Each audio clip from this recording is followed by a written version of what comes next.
वासुदेवाय।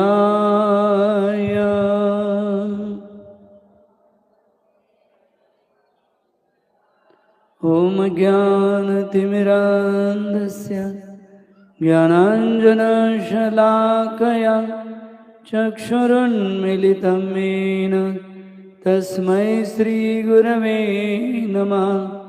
श्रीचैतन्यमनोभीष्टं स्थापितं येन भूतले स्वयं रूप कदा मह्यं ददाति स्वपदान्तिकं। वन्देऽहं श्रीगुरौ श्रीयुतापदकमलं श्रीगुरून् वैष्णवांश्च। श्रीरूपां साग्रजातां सहगण रघुनाथान्वितं तं सजीवं साद्वैतं सावधूतं परिजनसहितं कृष्णचैतन्यदेवं श्रीराधा कृष्णपदान् सहगण ललिता श्रीविशाखान्वितं च। हे कृष्ण करुणा सिंधु दीनबंधु जगत्पते गोपेशा गोपिकाकांत राधाकांत नमस्तुते।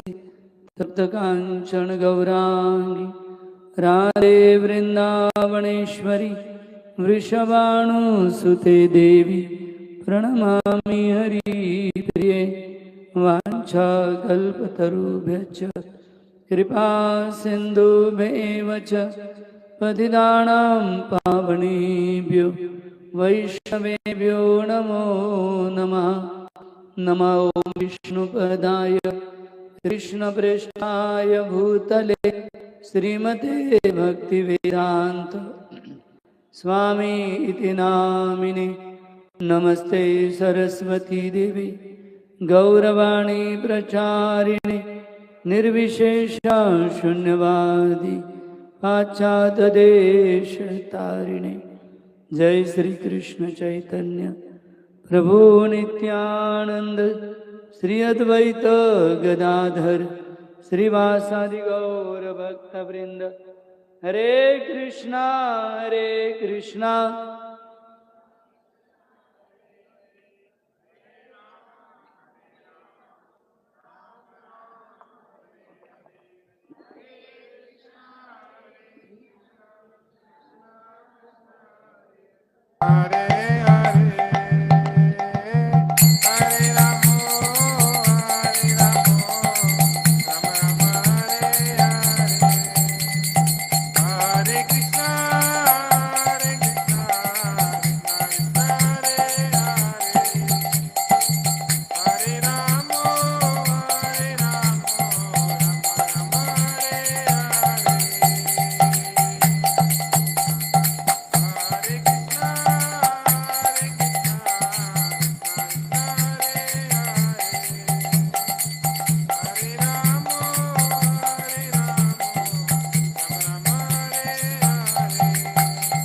मग परीक्षित महाराजांनी ज्यावेळी शुकदेव गोस्वामीकडून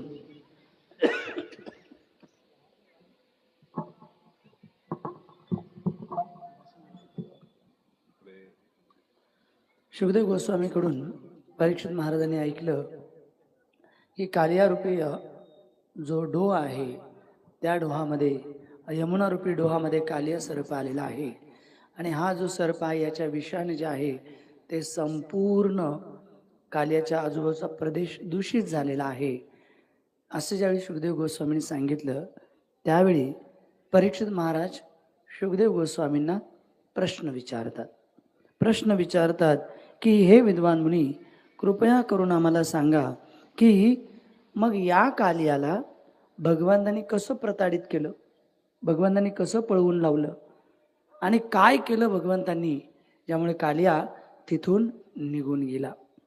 आता इथे सगळ्यात पहिला महत्त्वाचा धडा, आपल्या जीवनामध्ये आध्यात्मिक प्रगतीसाठी प्रश्न असले पाहिजेत.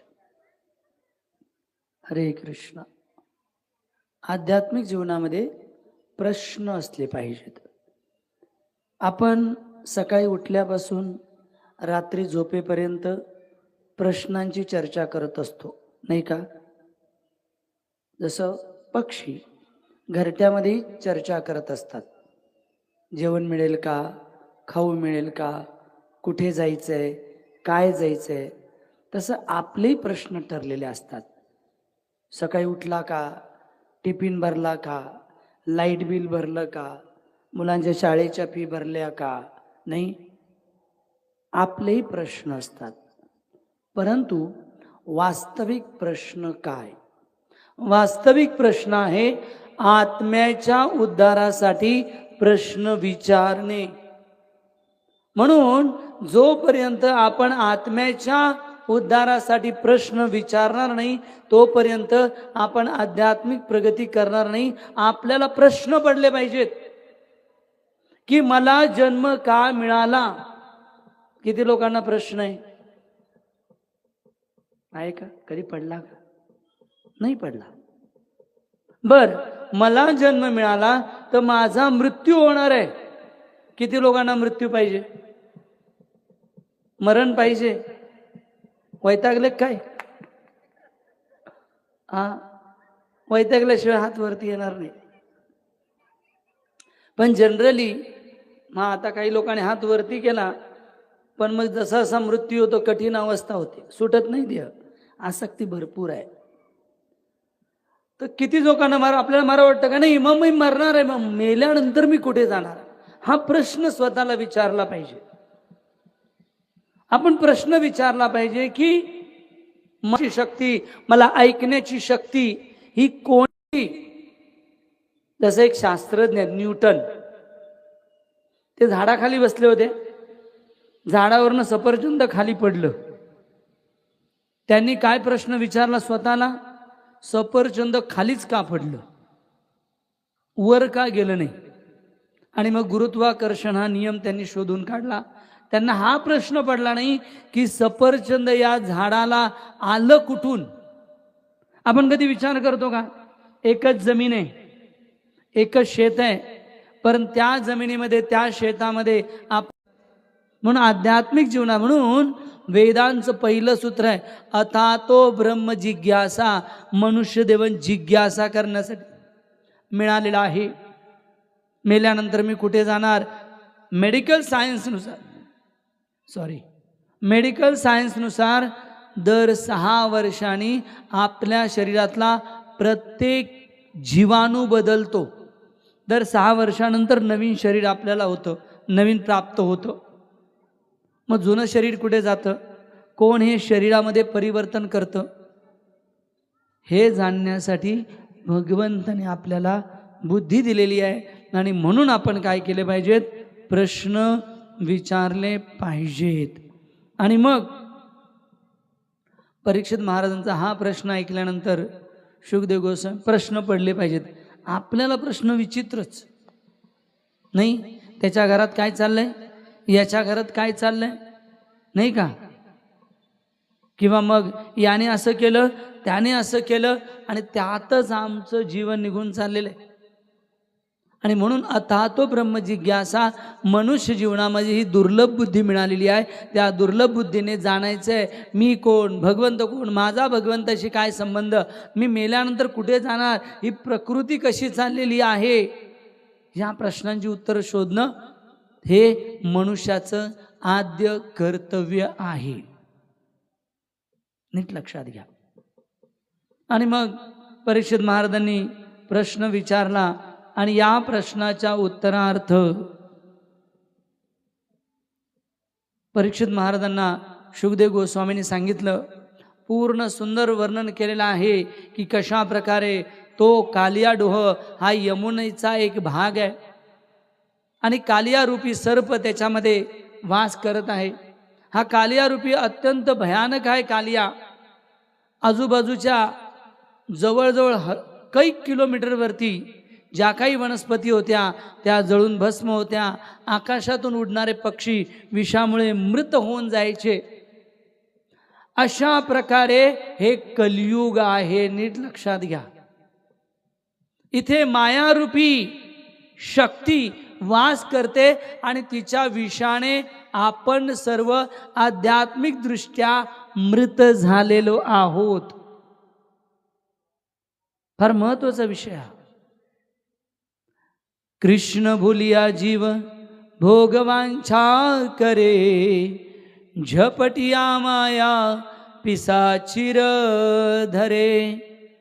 कृष्णाला विसरल्याबरोबर जीव काय होतो, मायेचं आवरण होतं आणि मायेच्या आवरणामध्ये जीव स्वतःला विसरून जातो. माया म्हणजे जे नाही आहे ते, त्याला आपण स्वतः समजायची माया, काल्या रूपी माया या भौतिक जगामध्ये कार्य करते आणि त्यामुळे आपली आध्यात्मिक वृत्ती, आपली आध्यात्मिक भावना नष्ट झालेली आहे. ज्या प्रकारे आजूबाजूचे वनस्पती नष्ट झाल्या होत्या त्या प्रकारे आपली आध्यात्मिक चेतना या मायाजाळ्याच्या, या मृगजाळाच्या प्रभावाने नष्ट झालेली आहे. ही इंद्रिय सर्पासारखी आहेत. आणि एक सुंदर उदाहरण आहे, आशा ही परम दुःखाणाम. या इंद्रियाने आपण जितकं सुख प्राप्त करण्याचा प्रयत्न करू तितकं आपल्याला दुःख येणार आहे. सुंदर श्लोक आहे पुराणांमध्ये. पतंग मातंग कुरंग भृंग मीन हता पंच भिरेबी पंच, एकम प्रमाती सकतन हन्यते, हासे वेते पंच भिरेबी पंच. मायेचा प्रभाव आहे. आणि आपली इंद्रिय जी आहेत ती कशी आहेत, जसं उदाहरण दिलंय, 5 प्राणी आहेत.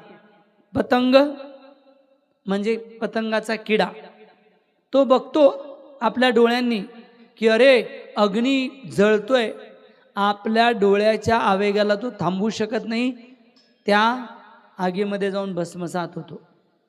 पतंग मातंग, मातंग म्हणजे हत्ती, हत्ती स्पर्शाच्या आकर्षणाला थांबवू शकत नाही, हत्तीनीच्या मागे लागतो आणि एका खड्ड्यात त्याला पकडलं जातं आणि आयुष्यभर त्याला गुलाम बनवलं जातं.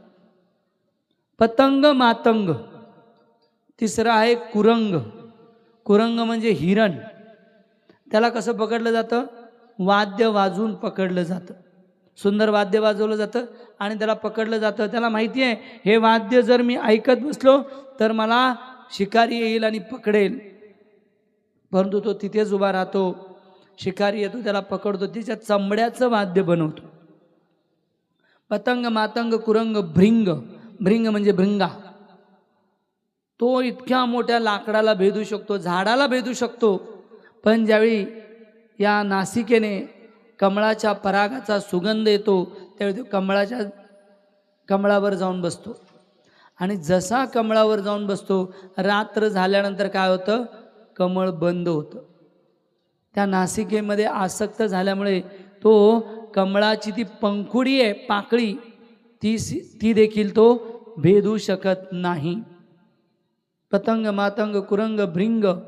5वा प्राणी आहे मीन. माशाला नदीमध्ये भरपूर खायला मिळतं, परंतु पावाचा तुकडा खाण्यामध्ये तो काय करतो, आपलं जीवन गमवतो. तसंच पुराणामध्ये सांगितलेलं आहे, पतंग मातंग कुरंग भृंग मीन हता पंच भिरेबी पंच, एकम प्रमाते सकतन्य हन्यते.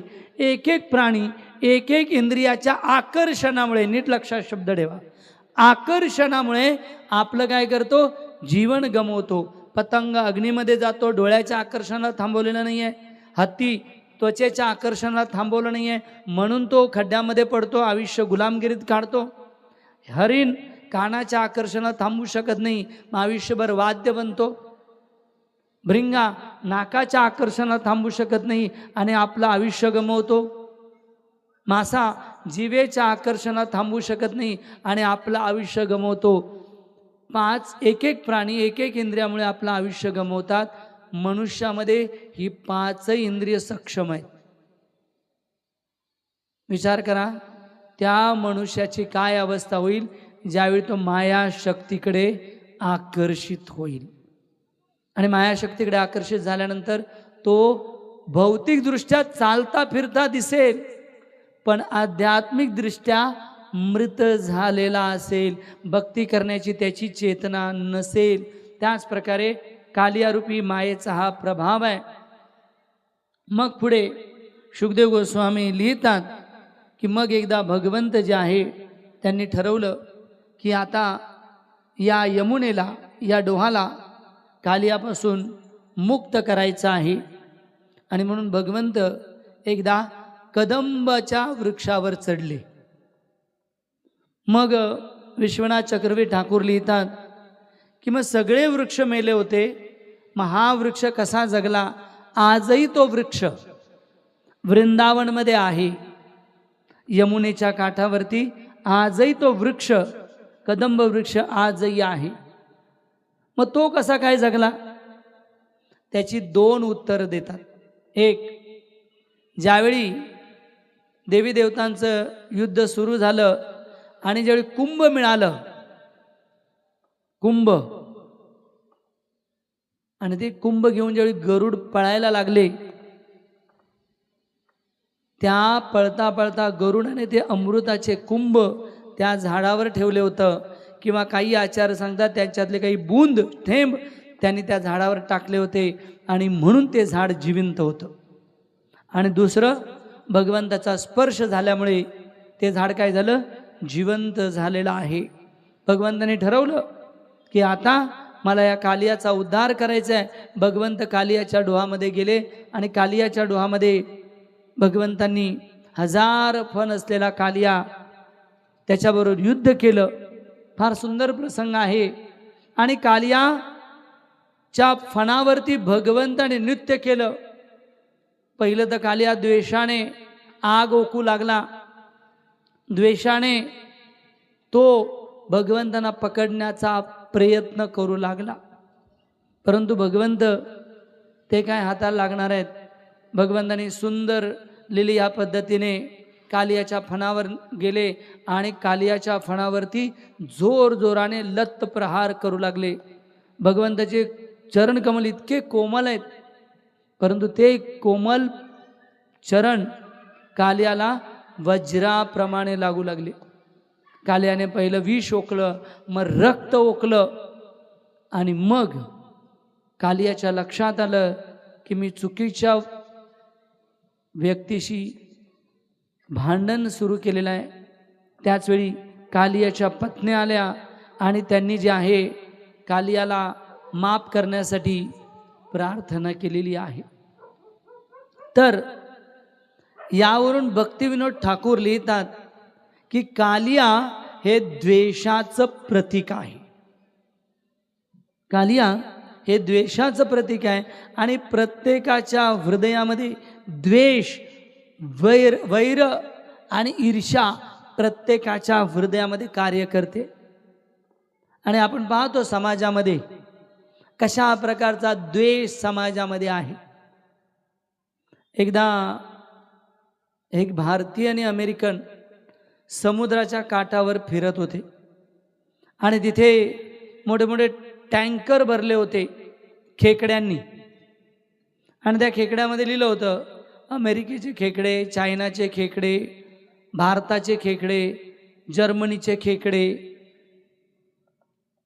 ज्या अमेरिकन माणसाने पाहिलं की प्रत्येक देशाच्या जो काही टँकर होता, त्याचा कंटेनर होता, त्याच्यावर झाकण आहे, पण भारताच्या जो खेकडे आहेत, जो कंटेनर आहे, त्याच्यावर झाकणच नाही.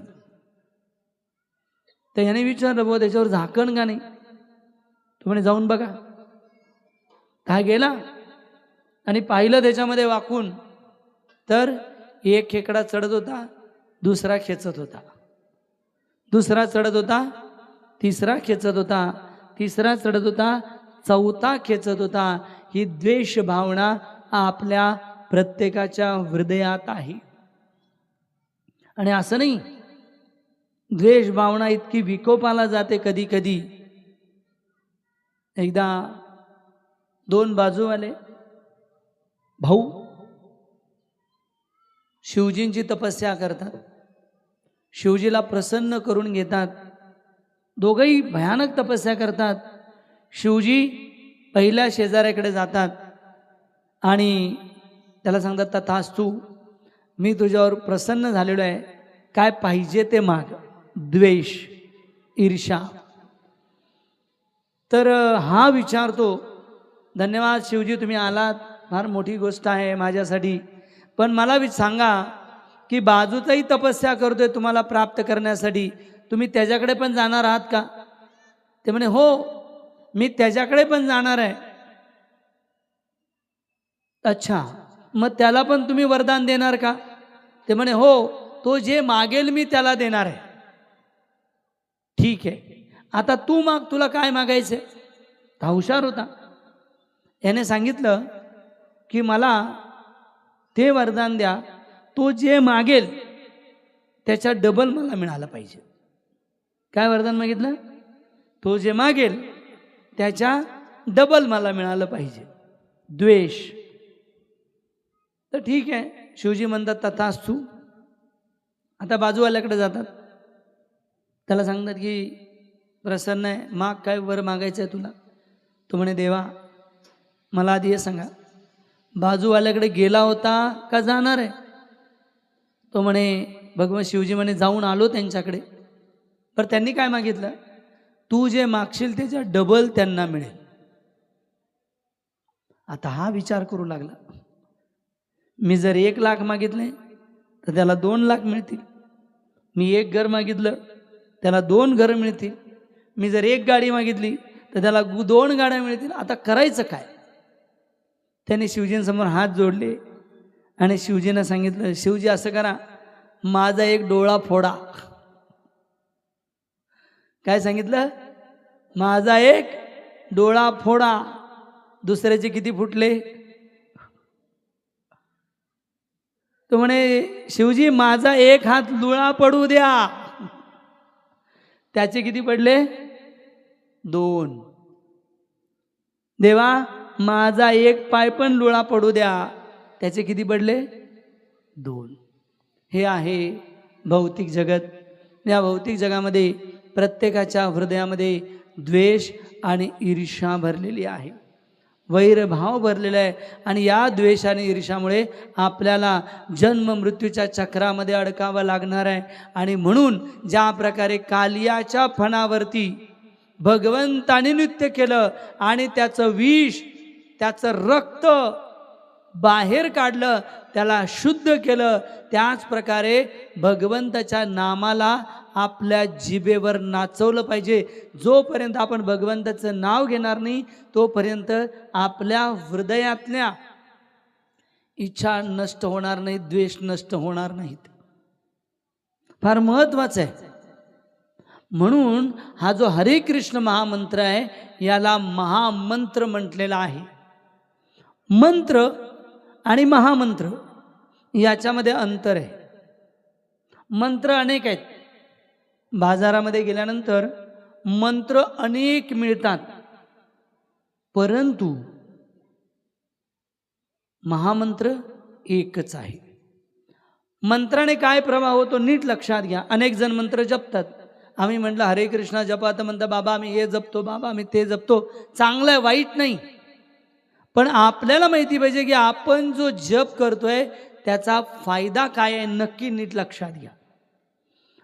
मनाने म्हणत राहते ती मंत्र, मनावर नियंत्रण होतं आणि आपले पुण्य वाढतात, पाप नष्ट होतं. नीट लक्षात घ्या. मंत्र जपाने काय होतं? आपले पाप नष्ट होतात. त्या प्रकारे ज्या प्रकारे आपल्या बांधावरती झाड आहे, बाबळीचं झाड आहे, बाबळच म्हणतं तुमच्याकडे, बाबळीचं झाड आहे, तर ते बाबळीचं झाड जर जमिनीवरून कापलं आणि पाऊस आला तर काय होतं? ते झाड परत वाढतं, कारण जमिनीवरच कापलंय ना. तसं इतर मंत्र जप केल्यानंतर पाप नष्ट होतात. पण जसं आपल्याला योग्य वातावरण मिळालं, आपण चालतो, बोलतो, पाहतो, वेगळे कार्य करतो, वेगळे विचार करतो, पुन्हा पाऊस आल्यानंतर ते झाड जसं वाढतं तसे आपले पाप पण वाढत जातात. हे आहे मंत्राचा परिणाम. मग महामंत्राचा परिणाम काय? नीट लक्षात घ्या. महामंत्राचा परिणाम आहे ते बाबळीचं झाड जर जमिनीतून कापलं, मुळासकट कापलं, आता ते उगवेल का? नाही उगवणार. तसंच महामंत्राचा जप केल्यानंतर आपल्या हृदयामध्ये पाप करण्याची जी वृत्ती आहे, पाप करण्याची जी इच्छा आहे, ती नष्ट होते आणि त्यामुळे पाप करण्याचा प्रश्नच येत नाही, पाप वाढण्याचा प्रश्नच येत नाही. ही आहे महामंत्राची शक्ती. आणि म्हणून कलियुगासाठी स्पेसिफिकली कृते तो ध्यायतो विष्णू त्रेतायाम यजतो मखै द्वापरे परिचर्यायाम कलो तद हरि कीर्तनात. सतयुगामध्ये भगवंतांना प्राप्त करण्यासाठी 60,000 वर्ष एका जागेवर बसून ध्यान करावं लागायचं. 1 तासाच्या प्रवचनात नाही का? 1 तासाच्या प्रवचनात 60,000 वर्ष बसू शकतो का? असं सतयुगात ध्यान होतं. त्रेतायुगामध्ये त्रेतायाम यजतो मखै मोठे मोठे यज्ञ केले जायचे.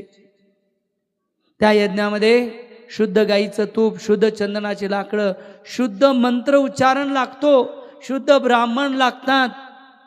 आताचे ब्राह्मण आले की म्हणतील पहिले चाय बनवा. ब्राह्मण म्हणजे ते जे आपल्याकडे 8 दिवसापेक्षा जास्त ठेवत नाहीत, ब्राह्मण ते.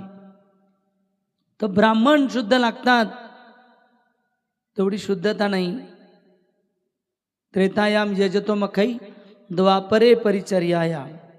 द्वापर युगामध्ये मोठमोठ्या मंदिरामध्ये जाऊन काय करायला लागायची? पूजा अर्चना करायला लागायची. 6-6 तास बसून देवाची अभिषेक पूजा करायला लागायची. कलियुगामध्ये आयुष्य कमी, वेळ कमी. आणि मग अशा कलियुगामध्ये भगवंतांना प्राप्तीचं साधन काय? हे नारद मुनींनी ब्रह्माजींना विचारलं की या कलियुगामध्ये भगवत प्राप्तीचं साधन काय? हरेर्नाम हरेर्नाम हरेर्नामेव केवलम कलो नास्तेव नास्तेव नास्तेव गतिरन्यथा. कलियुगामध्ये हरिनामाशिवाय दुसरं काही नाही, दुसरं काही नाही, दुसरं काही नाही. केवळ आणि केवळ हरिनामच आहे. हरे कृष्णा कृष्णा कृष्णा हरे हरे, हरे राम राम राम हरे हरे. इति षोडशक नामना. हा 16 अक्षरी मंत्र आहे. इति षोडशक नामना कलिकल्मषनाशनाम.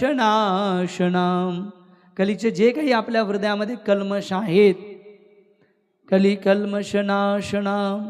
ना तो परतोरो उपाय, दुसरा उपाय नाही. कोण सांगतं? सर्व वेदेषु दृश्यते.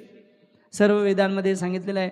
आणि म्हणून आपल्या हृदयातला द्वेष, ईर्ष्या जर आपल्याला नष्ट करायची असेल, त्या कालियाचा जर उद्धार करायचा असेल, तर आपल्याला भगवंताच्या नावाचा जप करावाच लागेल. कारण या कलियुगासाठी हा स्पेसिफिक मंत्र दिलेला आहे. अजून एक उदाहरण देतो. उदाहरण आहे, एका व्यक्तीला ताप आला. आणि ताप आल्यानंतर तो मेडिकलमध्ये गेला आणि म्हणे मला ताप आला, औषधं द्या. ते म्हणे नाही, तुला कुठला ताप आहे? हिवताप आहे, मलेरिया आहे, तू डॉक्टरकडे जा आणि चेक कर. तो डॉक्टरकडे जातो, डॉक्टरकडे चेक करतो. डॉक्टर सांगतो तुला मलेरिया आहे. तो मेडिकलमध्ये जातो. तापावरची 100 औषध आहेत, पण त्याला जो आजार आहे मलेरिया, त्याचं औषध तो काढून देतो. तापावरची 100 औषध आहेत, पण त्याला जे आवश्यक आहे ते काढून दिलेलं आहे. तसंच या कलियुगामध्ये औषध अनेक आहेत, परंतु आपल्याला जो भवरोग झालेला आहे, आपल्याला इंद्रियतृप्तीची जी लागण झालेली आहे, त्याच्यामध्ये हा हरे कृष्ण महामंत्र कोणी दिलेला आहे? सर्व वेदेषु दृश्यते, सर्व वेदांनी हा मंत्र दिलेला आहे. आणि म्हणून या मंत्राचा जप आपण या कलियुगामध्ये केला पाहिजे. ज्या प्रकारे आता कालिया हा त्या डोहामध्ये कसा आला त्याची वेगळी कथा आहे. त्यानंतर शास्त्रामध्ये वर्णन आहे की बलरामजी त्या दिवशी का गेले नाही, याची फार बारीक बारीक कारण आहेत. माता यशोदा ज्यावेळी भगवान श्रीकृष्ण डोहामध्ये पडल्यानंतर माता यशोदेचा भाव काय झाला, बेशुद्ध झाली. इतकं प्रेम भगवंतावरती होतं, त्याची चर्चा श्रीमद भागवतम मध्ये आहे. परंतु मुख्यतः कलियुगामध्ये भगवंताचं नाव सर्वश्रेष्ठ आहे, नीट लक्षात घ्या. आणि म्हणून आजचा थोडासा जो वेळ आहे त्याविषयी मी नामाविषयी चर्चा करणार आहे. कारण भागवत कथा झाली, कथा ऐकली, चांगली झाली, मग परिवर्तन काय, तर प्रत्येकाने भगवंताच्या नाम जपामध्ये लागलं पाहिजे. वाल्या कोळी नामाची महिमा नीट लक्षात घ्या. वाल्या कोळी रत्नाकर नावाचा डाकू, जो येईल त्याला मारत होता, जो येईल त्याला लुबाडत होता. एकदा नारद मुनी त्या वाटेने निघाले. नारद मुनींना पाहताच वाल्या कोळी उभा राहिला. हे गोसावडे जे असेल ते नाही तर तुला मारल्याशिवाय राहत नाही. नारद मुनी म्हणणारे माझ्याकडे काही नाही आहे, पण तू हे जे पाप करतोयस हे कुठं फेडशील? तो म्हणे हे मी माझ्या परिवारासाठी करतोय. ते म्हणे तुझ्या पापामध्ये तुझं परिवार सहभागी होणार नाही. नीट लक्षात घ्या, जे आपण कर्म करत आहोत ते आपल्यालाच भोगायचं आहे. आपण एक पती पत्नी मुलं आई वडील हे एका घरामध्ये जन्माला आलो आहोत. कशामुळे? काळ आणि कर्मामुळे. काळ पण आलाय आणि कर्म पण आलंय, म्हणून थोड्या वेळासाठी एकत्र आलेलो आहोत. इथून शहाद्याला बसमध्ये जाताना, बस जात असेल ना मंदाने टू शहादा 15 किलोमीटर, आपण बसमध्ये चढतो. आजूबाजूला सीटवरती काही लोक भेटतात, थोडा वेळ ओळख होते, पण प्रत्येक जण काय करतो, थोडा थोडा ठिकाणी उतरत जातो. तसं हे परिवार आहे. काळ आणि कर्म आले की सगळे उतरणार आहेत, नीट लक्षात घ्या. आणि म्हणून कर्म फार गरजेचं आहे, भक्तियुक्त कर्म. नारद मुनी जे आहे त्याला सांगितल्यावर वाल्या कोळी घरून विचारायला गेला. मुलांना म्हणाला माझं पाप कर्मामध्ये तुम्ही भागी होणार का? मुले म्हणाले नाही, पत्नी म्हणाली नाही, आई वडील म्हणाले नाही. आता काय करायचं? येऊन नारद मुनींच्या चरणावर पडला. नारद मुनीने सांगितलं चिंता करू नको, राम राम नामाचा जप कर. तो म्हणे ठीक आहे. बसला आणि भगवंताच्या नावाचा जप करू लागला. जप येईना, मरा मरा मरा. आयुष्यामध्ये ज्याने पाप केलेली असतात ना त्यांच्या मुखामध्ये नाव येत नाही बरं का. हो, आख्य प्रवचन करताना घसा का फोडे ना, गोष्टी का सांगे ना. का? कारण पापाचं ओझं त्याच्या खांद्यावर आहे, त्यामुळे तो नाव घेऊ शकत नाही. लोकांना सांगितलं दोन्ही हात वरती करा, तर लोक का करत नाही? कारण पापाचं ओझं खांद्यावर आहे अजून, म्हणून हात वर होत नाहीत, हात वर होत नाहीत.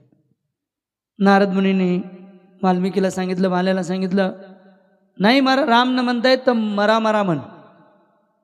श्रद्धेने नामावर विश्वास ठेवून मरा मरा मरा मरा मरा मरा मरा मरा मरा मरा मरा मरा मरा मरा मरा मरा मरा. मराचा काय झाला? राम झाला. आणि या वाल्मिकींनी पुढे रामायण लिहिलं.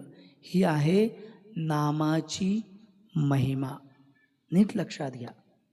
म्हणून भगवंताच्या नावाचा जप आपण आपल्या जीवनामध्ये सदैव केला पाहिजे.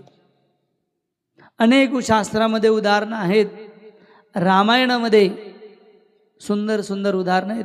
भगवंताचं नाव किती शक्तिशाली आहे.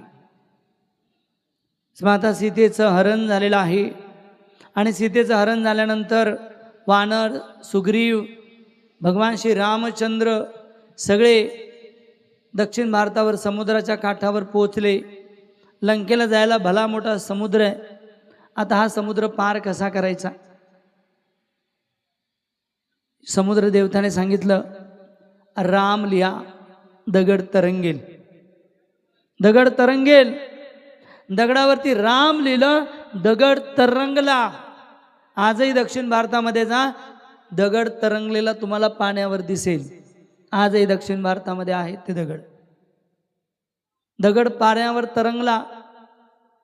इकडे सगळी वानरसेना जयघोष करू लागली, राम लिहू लागली आणि दगड टाकू लागले, तरंगू लागले. इकडे रावणाचं सैन्य बेजार. रावणाला म्हणे, रावण आपण काय युद्ध करणार नाही. म्हणे का? वानर सेना दगडावर राम लिहिते, दगड फेकते तर दगड तरंगतो, एवढे शक्तिशाली आहेत, आपण काय युद्ध करणार नाही. रावण म्हणे, त्यात काय झालं, मी दगड टाकतो, माझंही नाव लिहा, दगड तरंगेल. असं ठीक आहे. सगळे समुद्राच्या काठावर जातात. रावण दगडावर लिहितात रावण. रावण तो दगड घेतो आणि पाण्यात सोडतो. दगड काय होतो? तरंगतो. दगड तरंगतो. सगळे रावणाचे सैन्य खुश होतं. रावण आनंदाने घरी जातो. मंदोदरी तिला माहिती असतं हा काय आहे, नाही विचारते, अहो दगड तरंगला कसा? विचारते, तुला माहिती नाही माझी शक्ती किती आहे? माझ्या शक्तीने मी तरंगला तो दगड, मला माहिती आहे. पण तो दगड तुमचं नाव लिहिल्यावर तरंगला कसं काय? रावण सांगतो, नाही मीच लिहिलं होतं, 2-4 वेळा बडाय करतो. मंदोरी विचारते, खरं सांगा दगड तरंगला कसा? ते रावण म्हणतो, सांगणार तर नाही ना कोणाला? ते नाही सांगणार. ऐक म्हणे. त्या दगडावर लिहिलं रावण आणि दगड सोडताना त्याला सांगितलं, बुडालास तर बघ, तुला रामाची शपथ आहे. विनोदाचा भाग आहे. पण इकडे वानरसेना राम राम लिहून टाकते, दगड तरंगतोय. एके रात्री रामचंद्र जे आहेत ते दगड घेतात आणि स्वतः सोडतात, पाण्यामध्ये सोडतात. काय होतं? दगड बुडतो. रामचंद्रांना आश्चर्य, माझं नाव लिहिलं तर दगड तरंगतो आणि मी सोडलेला दगड बुडतो, असं कसं काय? परत दगड घेतात, परत टाकतात. काय होतं? दगड परत बुडतो. मागे वळून बघतात तर हनुमानजी हसत असतात. अरे हनुमंत रे, असं कसं रे? माझं नाव लिहून टाकलेला दगड तरंगतो आणि मी सोडलेला दगड बुडतो, असं कसं काय? हनुमंतराया सांगतात, हनुमंतराया हे दगड जीवात्म्याप्रमाणे आहेत. जो दगड तुमचं नाव घेईल तो या भवसागरामध्ये तरल्याशिवाय राहणार नाही. जो दगड नाव घेईल तो तरल्याशिवाय राहणार नाही. आणि ज्या दगडाला तुम्ही सोडलं तो दगड तरंगेल का? बुडाल्याशिवाय तो राहणार नाही. आणि म्हणून भगवंताचं नाव सर्वोपरी आहे. बोलो सीताराम सीताराम, भज प्यारे मन सीताराम.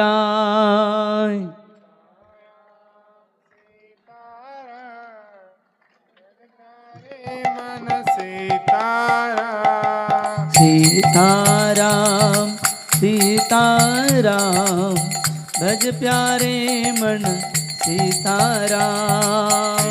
सीताराम सीताराम, पद प्यारे मन सीताराम.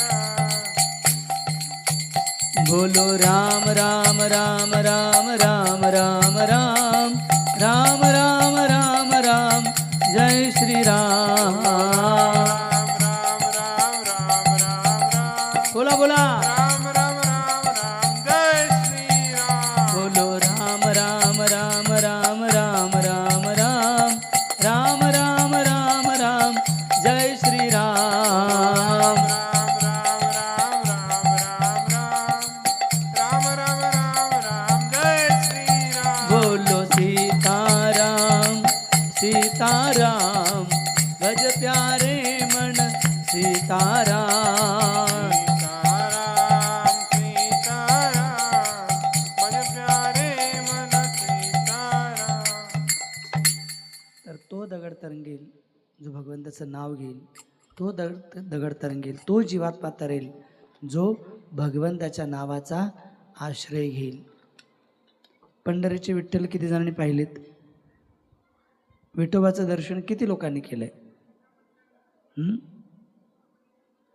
पंढरपूरला गेलेले नाही? बरं, फोटोमध्ये किती लोकांनी दर्शन केलंय? धन्यवाद देवा. हा, पंढरपूरला जात नाही का तुम्ही लोक? जाता का? मग जायला पाहिजे. तर विठ्ठलाचे हात कशावर आहेत? नक्की बघा, किती लोकांचं म्हणणं आहे की विठ्ठलाचे हात कमरेवरती आहेत. कन्फ्यूज झाले? हात वरती करा. बघा, आज प्रश्न उत्तर आहेत. किती लोकांना गॅरंटी आहे भगवंताचे हात कमरेवर आहेत? नाही, कुठे आहेत हात? कमरेवरती आहेत. नक्की बघा, कमरेवरती आहेत. बरं ठीक आहे, का कमरेवरती आहेत सांगा? आता कमरेवरती हात आहेत माहिती पडलं ना? का कमरे? उगाचच असे का नाही? असे का नाही? असे का नाही? बासरी का नाही बाजू? कमरेवरती का? का? नीट लक्षात घ्या. हा भवसागर आहे. या भवसागरामध्ये जसं एखाद्या समुद्रामध्ये एखादा जीव बुडला, त्याला पोहता येत नाही, तर तो काय होईल? बुडल्याशिवाय राहणार नाही. हा इतका खोल भवसागर आहे. हा भौतिक जगत इतका खोल भवसागर आहे. या भवसागरामध्ये थांग नाही आहे आणि आपल्याला पोहता येत नाही. आपण पोहणार किती वेळ? मग भगवंत सांगतात की बाबा रे, माझ्या नावाचा आश्रय घे, माझ्या नावाचा आश्रय घे. हा जो भवसागर आहे ज्याच्यामध्ये तू गटांगळ्या खातोयस, हा कितका लागेल तुला? कमरे इतक्या पाण्या एवढाच लागेल. तू चालत माझ्याकडे येशील भवसागरातून. तू काय कर? माझं नाव घे. म्हणून जगन्नाथपुरी अन्न ब्रह्म आहे. तिरुपती कंचन ब्रह्म आहे, पैसा लागतो तिथे. जगन्नाथजींचं दर्शन केलं, प्रसाद घेतला तरी कृपा मिळते. पंढरपूर नाद ब्रह्म आहे आणि तिथे काय करायचं आपल्याला? भगवंताचा नाद करायचा आहे, भगवंताचं कीर्तन आपल्याला करायचं आहे. त्यावेळी नक्कीच आपल्याला भगवंताचं दर्शन झाल्याशिवाय राहणार नाही. आणि म्हणून भगवंताचं नाव हे सर्वोपरी आहे.